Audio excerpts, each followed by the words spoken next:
Welcome to the High Rise Podcast, presented by Headset, the leading data and analytics company for the cannabis industry.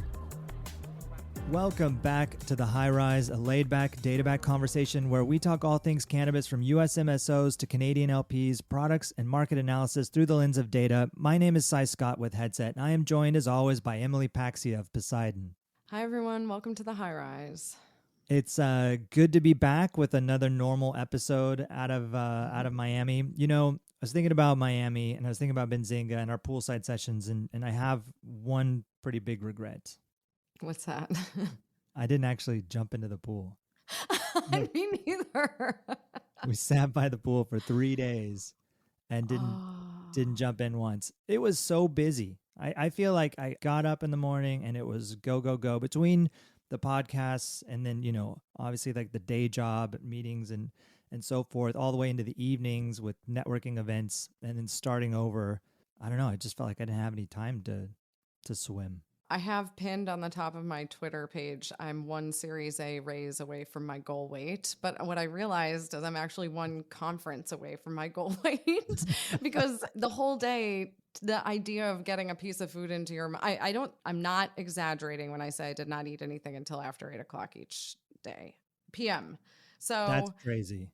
It was crazy. I mean, there was just no chance. And I felt like it was such an amazing few days because it was a concentration of really excellent people, real industry leaders. I mean, it was the top brass of cannabis was there. There was one exception, which is our good friends at GTI, but they had some things going on. So we missed them. But there was some really, as we know, they came by the poolside. We had really amazing guests who were very generous with their time to come spend a little bit of time with us in a really cool bungalow by the pool with all the kids. And it was great. But I also I made it into my bathing suit on day one, but I did not make it into the pool. Well, I didn't even get that far. But yeah, you're absolutely right. The caliber of attendees was fantastic. I was pleasantly surprised at the conference. We go to a lot of these, and this one was pretty well attended. I heard from my team that was there that it was one of their favorites that they had been to in a while. So looking forward to going back to whatever one is next. But the poolsides are always just a nice bonus, right? When you've got all these great people coming to the events, to be able to sit down with them and have these kind of casual conversations. And that's what they're designed to be like. And hopefully that comes across in the recordings. Like, if we were just sitting poolside chatting about like what's going on with them, what's the latest, just an opportunity to get, 15, 20 minutes of someone's time. It's great. And we were able to do 6, 7 of them. It was quite a bit. Yeah, it was incredible. Great guests, great context and sharing.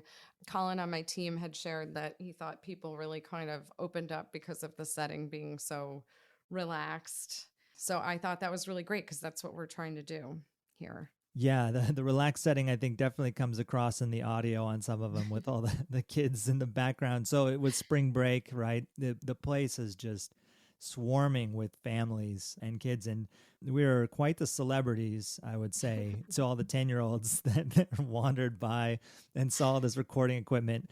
I remember at one point, some little batch of girls came by and asked, if you were famous, which of course we replied, absolutely.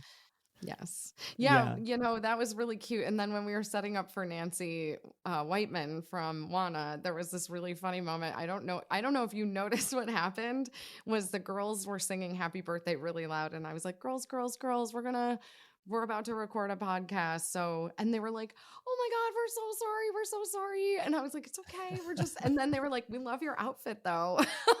It was like my little sorority of like tweens. I was like, you too can be a business lady someday. Get after your dreams. You can start your own podcast someday. It was really sweet. Yeah. Yeah, we didn't really get into the topic of the podcast with the kids. Just we do a podcast. It's a business podcast. Don't worry about it. Yeah. We were trying to be very mindful of the kiddies, but they were great. Right. They were very sweet kids. Yeah. So that was great. And being in Miami was great. I've been to Miami, I think, through Miami a number of times. I never really spent a fair amount of time in Miami. And apparently it's turning into like an MSO CEO chairman town, right? With obviously Abner Curtin, who we had on the podcast, the poolside, is down there. I think Jason Wild is in the process of moving down there or is living there. Yeah, which is like starting to be this little bit of a concentration of that. And I know Miami also on the technology side, you're hearing a lot of people moving there from the Bay Area and others as they're trying to turn it into like a tech hub. So kind of cool to see this all unfolding. It is. I think George from Verano is there. There are a bunch. And I mean, it makes a lot of sense if you're a bull on the industry and are expecting to have some really good things coming, you'd probably want to move to a more tax friendly location. So definitely makes sense to me. Yeah. Well, I look forward to getting back there, and you're going to be back there soon, right? Yeah. Next week I'm going. The travel is back. So next week I'm in Las Vegas for the LD Microcap show, which should be fun. I'm on a live podcast there for investing in alternatives and emerging markets. And then this is so Vegas. I'm taking a 1:10 a.m. flight to Miami. Wow.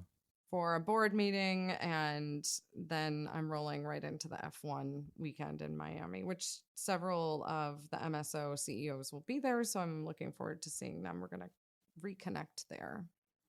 That should be a good time. I'm a big F1 fan, have been for a long time, and try to get to races from time to time. And Miami is new, and I was looking, it's where it's on the map. It's pretty far away from like Miami Beach. It's by the Dolphin Stadium, I think, like the road course.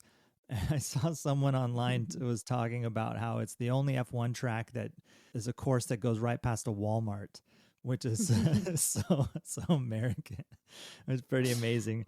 And they're building this little pond that I shared. I saw an image this weekend of this.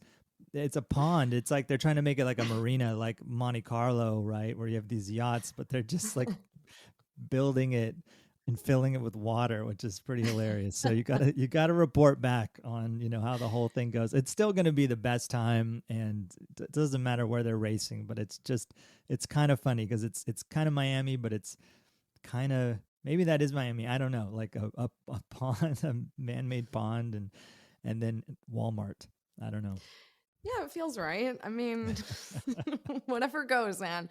It's funny in our portfolio, we have you, who's a car enthusiast. We have Scott from C15, which is an EQMS system, he's the one who got the box for this. Their software is used by a lot of the MSOs. And then we have our CEO in Mexico. He actually races cars. So it's kind of funny how it's all converging. I'm cool. very excited to see it, though. It's going to be quite the event. So. Oh, yeah.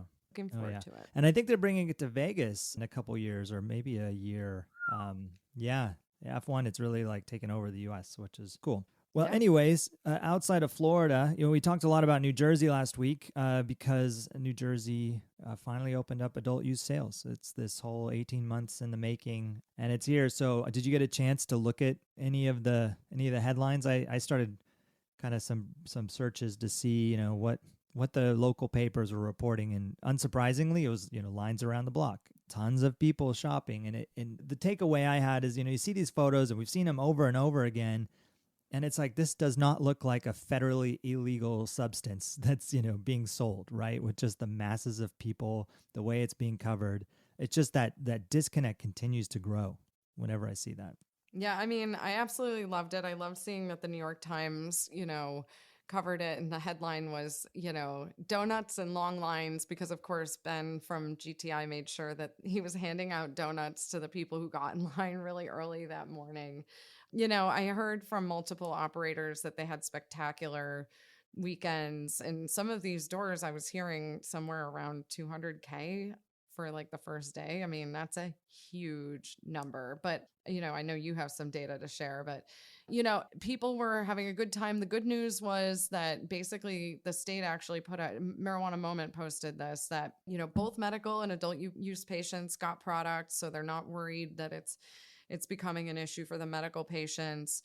There were lines, but it was well controlled and well planned for. There was traffic, but again, well controlled and well prepared for. And in our interviews with the Verano team and with Abner and some of the groups down there, they were talking about how much they were working to get ahead of that. And I just loved also seeing the mayor of Maplewood standing in line at Apothecarium waiting to transact and seeing local leadership like that getting behind these retail operations, I think is just such a huge shift. And those are the kinds of things we all look for. So happy to see it. Jason Wild worked at Apothecarium over the weekend. I think his wife also was working. So everybody was pitching in and doing their best to make sure to get the customers what they were looking for. Yeah. And I think it was Governor Murphy that he went to Zenleaf, which is a Verano location. Mm-hmm. So I wonder how they scored that, if it was just random luck or if they, worked with them to come there. But that's kind of a cool photo op, right? To have the governor of the state come to your location. The sales were awesome. Some preliminary data we saw triple to 4 times an average daily sales for a store is what we're looking at. And it's pretty interesting. Like we saw a pretty good growth into 420, where it was like 2.5 to 3x an average when it was, medical. And then with adult use, it's like a steady 4x, so far. So it's a lot more sales happening for sure. We kind of looked at baskets too. Baskets are getting a little smaller. And this is something we talked about on some of the pool sides, I think, was like, what are baskets going to look like? And they're a bit smaller, which, kind of makes sense, I guess. Average item price is higher. This is something that will obviously change. I think this is a supply and demand thing where average item price probably in the near term is going to be pretty high, and then it'll taper off, right, as things balance out and more locations are able to open up and all of that. But right now, I mean, with lines out the door, of course, you're going to be able to charge a little bit more than you were previously. Mm-hmm. So anyways, we'll continue to watch these trends. We'll probably start publishing some stuff from Headset, but not the big takeaway is like, yeah, people want to buy legal cannabis, right? So not that surprising. Legal cannabis. Yeah, exactly. And it was the first Northeast market of size to open. I mean, 8 million people, right? In the state of New Jersey. That's a big market. Not to mention all the adjacencies there. So exactly. And this is just the first, it was 11 doors that opened on day one? Yeah, I think 11. Yeah.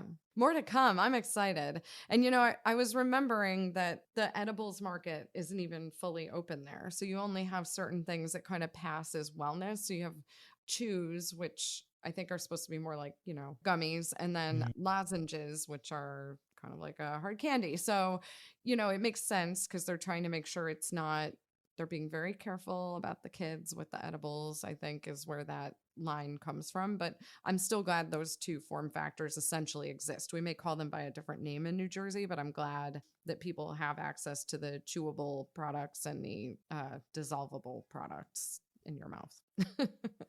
Yeah, that's interesting. I wonder if it's going to change, if it's just because of the quick turnover and going from medical to adult use on such short notice, right? Production of like a new kind of edible line takes some time, or if it's just, if it's the current legislation and there's just no room for it. I'm not that close to it.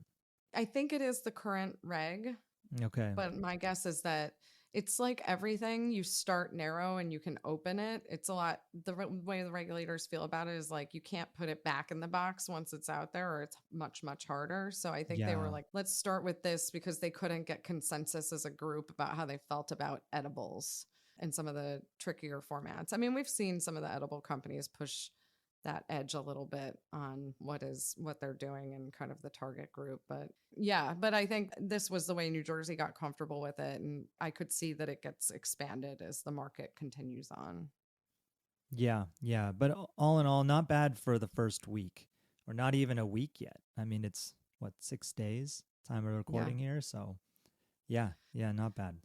6 days. And I mean, the media covered it heavily for day one, but then from what I understand, they kind of went back to, all the other things that are happening in the world. So, Elon Musk buying Twitter, geopolitical situation with talk of nuclear situations, like they've got a lot going on. So I'm glad we got one day of good coverage. Yeah, me too. And I'm sure there's going to be a lot more when we have like first month sales, even Yes. any preliminary data we can get out there, maybe we can drive some more interest, because Elon Musk can't take the whole media cycle, right? Got to As share it with cannabis a little bit. maybe. I mean, as Casey Newton said, he's a top tier chaos Muppet. So I think it's my favorite expression I've heard all year. So, I mean, well, it's a whole, I'm trying not to get sucked into the vortex on all of that because there's so much more that matters right now. So, Yeah, certainly. I mean, while we're on the subject, I guess it is going to be interesting to see. I know we were talking about, is there going to be a loosening of like cannabis on Twitter as far as like marketing and advertising and with all the free speech talk?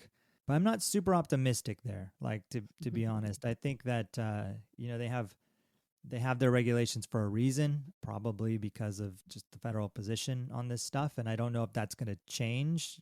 Just like it's not probably going to be like you can say whatever you want to say, no matter what, anything goes. Maybe that's what he wants, being a top tier chaos Muppet. Just anything goes. But I'm not sure like the legal repercussions and stuff, the reasons why, a lot of these traditional outlets haven't taken cannabis revenue. But that said, there's alternatives like organizations that focus on cannabis that take the revenue and they do just fine. So maybe it will be better. I mean, the one thought I had is, as you know, we talked about, first of all, I think the thing that would just be nice for all of us is if we type in the word cannabis or marijuana into the search, that we don't get like an immediate note from Twitter being like, if you're addicted, you can get support. It's like, no, I'm good actually on this. But, just kind of that like gaslighting that comes from the platform, maybe that could go away. The other thing I would say is, I know he wants to move from ad revenue to subscription revenue, but I do think that as a platform, if it's private, I think it could change things. And maybe there's something about the board composition that could change things. So I'm holding out hope. We'll see. He seems to be a fan of the product, so that's helpful. Yeah, or just a fan of 420. Maybe we will see something. Let's hope so. And that would be interesting to see how that has repercussions with other kind of more mainstream kind of outlets, as maybe they follow suit. So let's hope for some changes there. But yeah, it'll have the media cycle for a while here as stuff continues to shake out on that deal. Well, before maybe we get into MSO specifically, did you see the headline about New York? The chair of their, is it the Cannabis Control Board out there? Tremaine Wright, I guess he told a public forum on Saturday that adult use cannabis products from growers with conditional licenses will be on retail store shelves in the autumn in New York. So when you think autumn in New York, what do you think? Like apples, you think cool weather, and now you're going to think cannabis, right? Yeah, I used to go apple picking. Being from Buffalo and going to school in Saratoga Springs, I used to go apple picking. Cannabis would pair well with that activity for sure. Yeah. So yeah, let's hope they can get it. I saw that and I got excited for everybody in New York State. I think it would be terrific. I do too. Do we think it's actually going to happen though? I mean, we're just talking about New Jersey, right? I mean, how long did we think it was supposed to happen? I mean, the fall will be right around the corner here, but they have issued the licenses, those early conditional licenses. So maybe, we've been fooled before. Yeah. I mean, so they issued 52 licenses last week, right? And so they've got the supply piece firing up, which is, I think, one way they're trying to approach small business in the state. Then they have the retail outlets that exist from the existing operators. So you have that platform. So theoretically, they could, amazingly try to learn from other states that have legalized and get the process going. I'm still 2023, but I thought that was a bold statement because then he's going to, as the head of the Cannabis Control Board, that's putting a post in the ground that's pretty loud and clear. So we'll see. Yeah, let's hope so. They're going to have a very busy summer if that's the case. Ooh, busy summers. Yeah, maybe it's late fall. Yeah. Who knows? Well, anyways, fingers crossed there as well. That'll just help with the momentum on the East Coast that we're seeing with New Jersey here and continuing to New York. And New Jersey will continue to develop this year and into the fall. Should be quite robust by that point, I would imagine. So let's hope they hit that target. I hope so too. It usually, famously, my parents made me wear a snowsuit over my Halloween costume because it was often snowing on Halloween. Let me tell you about what a bum out that is when you've got a super cute Halloween costume. You got to put a snowsuit over it. But so I would hope it's before the first snow if we're going for autumn. But if not, I got to get to Buffalo for the opening day. Got to get to my hometown and see it happen. Yeah. Bring a snowsuit.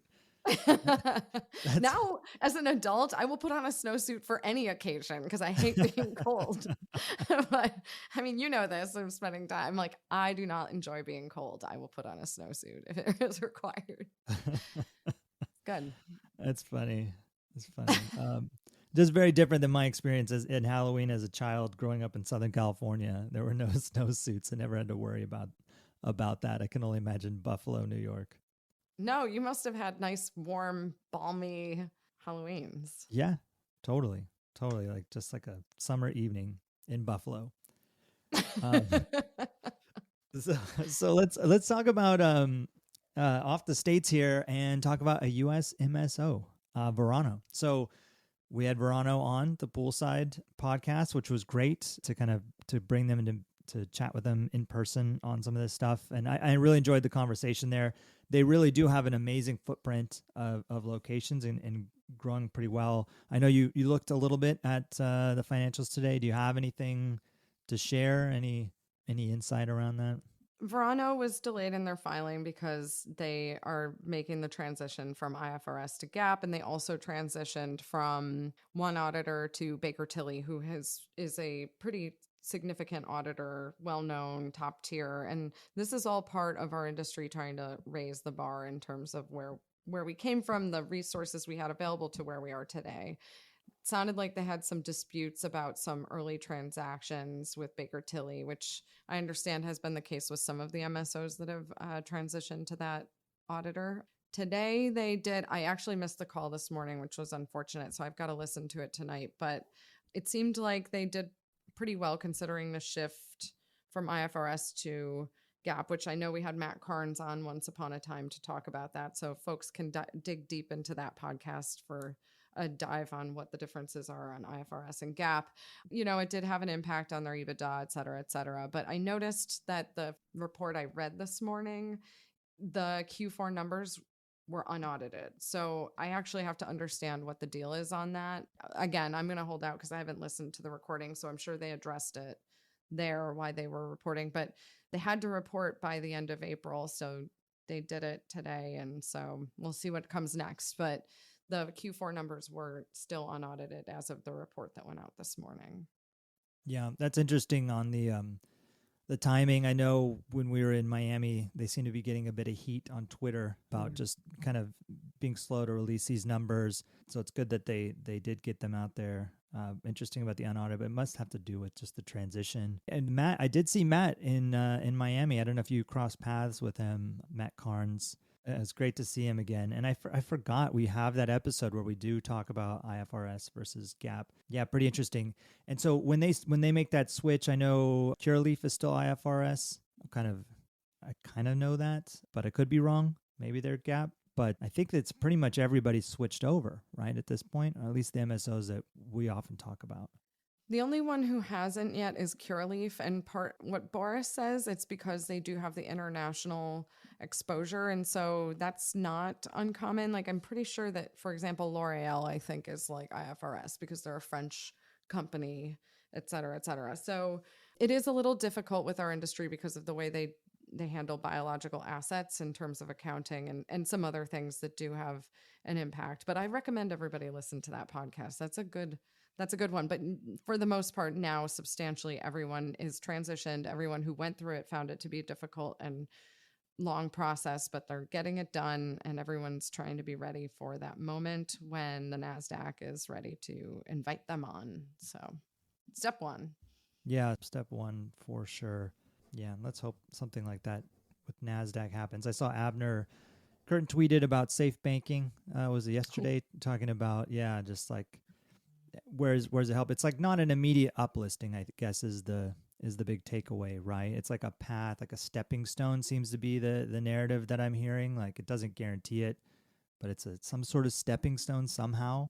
I mean, do you think that is the thing that's going to unlock it? Or do you think it's like one of many things that will kind of unlock the NASDAQ and the New York Stock Exchange? Yeah, it's actually the case that I do not think the exchanges need SAFE to pass. I think it's a comfort thing, especially if it doesn't have explicit capital markets language in it. So, I am working with an organization called Attach, and we are trying to communicate and educate the exchanges about how they can get comfortable with these companies listing on the exchanges. And one of the things I always think about with these types of things is motivation for why would a NASDAQ want to invite GTI onto the exchange? And, it's been running hot. I mean, we've had one of the longest, this bull cycle has been crazy. And there's been a crazy IPO calendar, but that has all changed in a course of a very short period of time. Many of these stocks are down. Robinhood's down over 80% from the IPO, which was last summer. It's been a pretty crazy time and a lot of market cap shrinkage. And it reminds me of a Seinfeld episode, and I wouldn't be surprised if more companies like Twitter's getting taken private. I wouldn't be surprised if we see some of these companies going private and popping off these exchanges. If I were the NASDAQ, I would start looking at what could be the next constituents to bring onto the platform that have staying power. And let's face it, the US MSOs have the fundamentals and the US cohort to drive that continued growth and sustainability of business. So I think there could be something there. If I were these exchanges, I'd be taking it a little bit more seriously right now. That's a really good point in like kind of context outside of the cannabis world. Obviously, Netflix got hammered. Was that just last week when all that stuff went down with their subscriber counts? It's crazy to think that. And I was just looking year to date, the share price is down 70%. Roblox, which is like a metaverse, like my kids enjoy Roblox. I actually have some Roblox stock because of that. And it was kind of like a fun way to teach them about the stock market. And I'm really teaching them how much they can lose on the stock market with something like Roblox because it's down 70%. Even Zoom, I saw a headline today, Zoom's at its like February 2020 price point. So all those gains that it got throughout the pandemic are basically gone from a share price perspective and down, close to 50% this year. So it's just good context. And that is interesting about Twitter going private. Yeah, what happens when more of these companies say, we're just getting so beat up here, we're better off as a private organization right now. Yeah, why not bring in cannabis here? Before they didn't have a lot of motivation, so maybe now they do. Yeah, let's hope so. Because something should definitely change for this this industry and these share prices lately. As we sit here today on Tuesday, April 27th, we've now surpassed all-time lows or 52-week lows for most of these MSOs. Incredible. And the businesses have only scaled so much more. The market exposure has expanded to, I'm sure. They have healthy balance sheets. Yeah, much more efficiencies in the business, I'm sure, at this point. It's just crazy.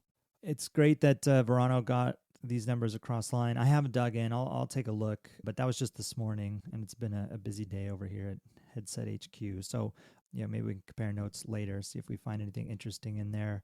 One other thing I do want to talk about, and something we don't talk about much, are Canadian LPs. Hasn't been a good story over there for a long time, but this week, Canopy Growth announced another round of layoffs. And it's, obviously super sad when this happens, but really not surprising when you look at things like their current market position, kind of their revenue base, their spend, their burn, and so on. Globe and Mail reported that they were laying off 250 people, about a tenth of its staff, in a cost-cutting plan to save the company $100 million to $150 million within 12 to 18 months in order to reach profitability. This is, what their goals are. Yeah, it's pretty tough. What do you think about it? I think we're finally seeing the resetting on the Canadian LPs around the right sizing of their organizations. One of the things I talk about is that when capital flows almost too freely, I think it can lead to a lack of prudence and awareness around true product market fit and building the right areas that really, really matter. And I think that the glut of capital that some of these operators received very early before the market had been truly tested, before we really truly understood the category dynamics, I think they just went too fast and hired a lot of people and probably didn't scale appropriately. And now, unfortunately, for the humans who are losing their jobs, they're having to cut way back.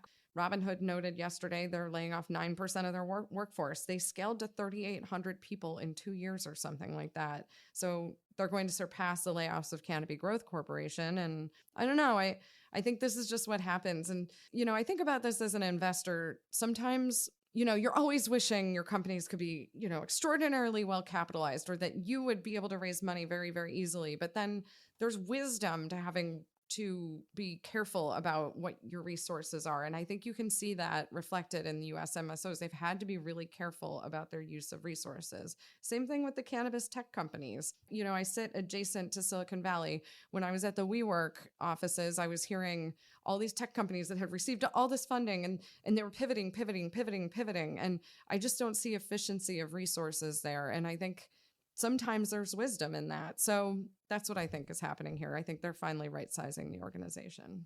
Definitely right-sizing the organization. I mean, they've done in the past, probably long overdue. And you're absolutely right. Like having access to essentially unlimited capital in the early days, of which Canopy Growth, I mean, is Canopy Growth, would you say one of the most well-funded cannabis companies out there?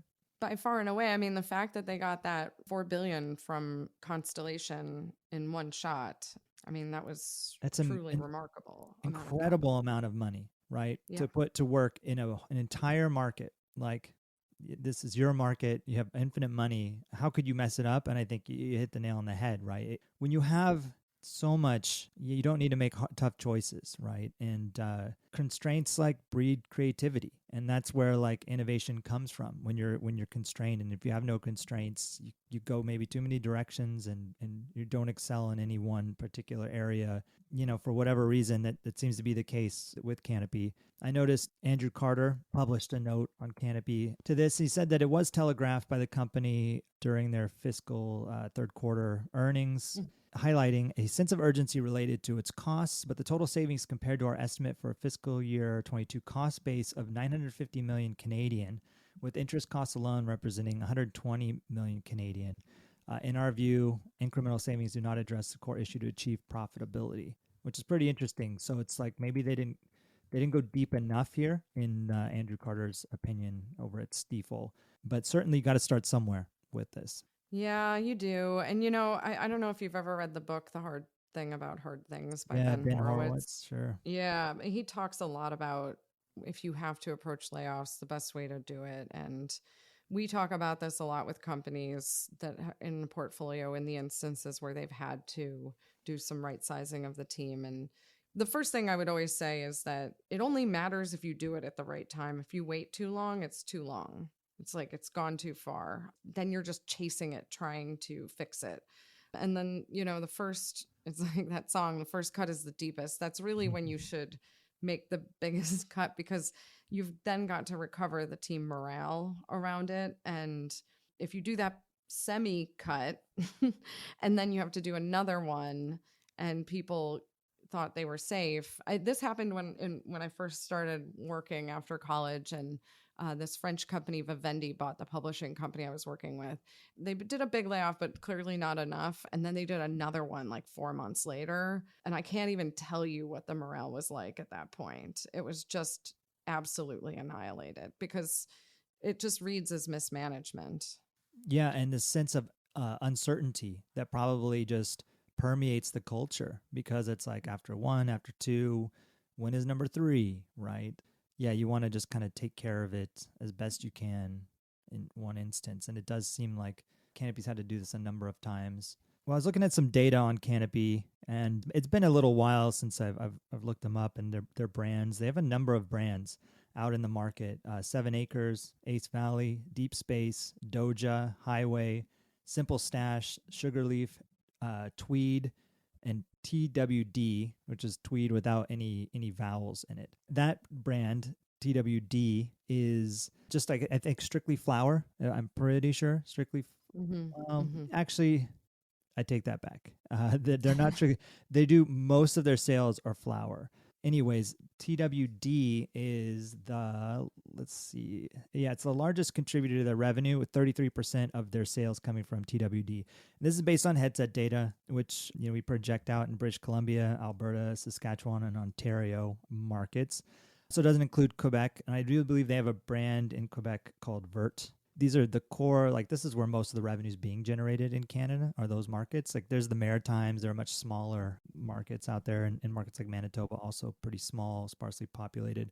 But anyways, a third of their revenue is going to one brand. They have 7 brands. Obviously, some of them are different, like Deep Space is doing beverages, right, and edibles, and that's the world that they play in. But I was kind of looking at flower, given flower is the largest category out there, how does, if TWD is their best performing brand out there, how do they do in the flower category? And I was looking at year-to-date numbers. TWD ranks number 5 in the flower category across these markets.